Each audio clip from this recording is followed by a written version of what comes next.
Bonjour à tous, aujourd'hui on va parler avec Rudy Gobert des Minnesota Timberwolves après le match au Madison Square Garden de New York. Qu'est-ce que tu en penses du projet de créer une ligue internationale rivale de l'NBA avec des matchs un peu partout dans le monde?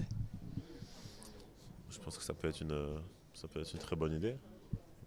C'est, je pense que bien sûr la NBA c'est actuellement la meilleure ligue au monde, mais il y a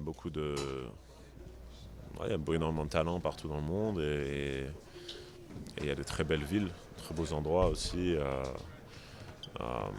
avec beaucoup de fans de basket partout dans le monde. Donc je pense que ça peut être une bonne chose. Et quand tu repenses à ton enfance et aux difficultés que tu as dû surmonter, quels sont les conseils que tu donnerais aux jeunes qui veulent avoir du succès dans n'importe quel domaine et ils doivent surmonter des difficultés?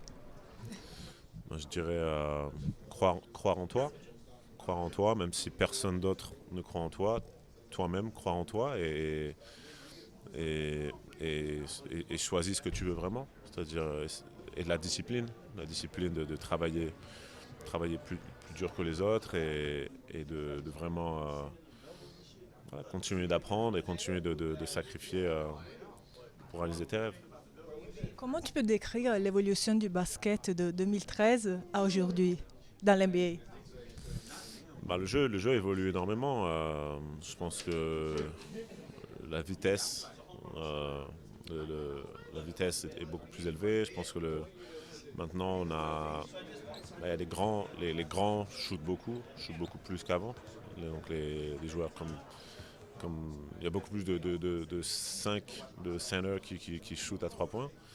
Donc je pense que ça a vraiment changé le jeu. On voit que les jeunes maintenant, même s'ils sont grands, ils vont travailler leur shoot, ils vont travailler leur dribble pour pouvoir vraiment voilà, jouer un peu comme Victor, jouer comme des joueurs comme ça, Porzingis, euh, qui peuvent écarter le jeu. Donc dans 5 ans, on verra comment ce sera, mais chaque fois, au fil du temps, le jeu évolue et je pense que les jeunes joueurs s'imprègnent de ce qui se passe dans la NBA et donc bah, ça fait que le niveau continue de monter, le niveau de talent.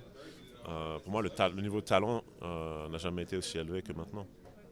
Et Anthony Edwards, comment tu peux le décrire comme coéquipier et comme leader aussi? Bah, je pense que c'est quelqu'un de vrai, c'est quelqu'un de voilà, c'est un compétiteur, c'est quelqu'un qui dit ce qu'il pense. Euh, et ouais, il a beaucoup de joie, il amène beaucoup de joie dans le vestiaire, et sur et en dehors du terrain. Et ouais, c'est quelqu'un que j'apprécie beaucoup. C'est quelqu'un qui a envie d'être un très grand joueur. Et, euh, et donc voilà, il apprend, il écoute. C'est vraiment un plaisir pour moi de pouvoir être là pour lui et d'essayer d'être un mentor pour lui. Et quel conseil tu donnerais à lui et aux jeunes autour de toi? Bah, lui, je lui dirais surtout à continuer à être concentré sur ce qui est vraiment important et ouais, continuer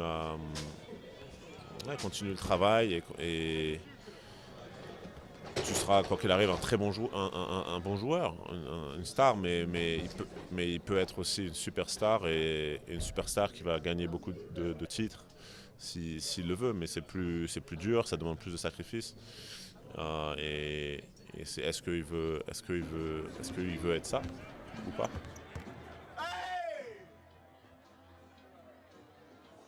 Du Madison Square Garden de New York pour CNeWeb, Valeria Rubino. Ciao a tutti!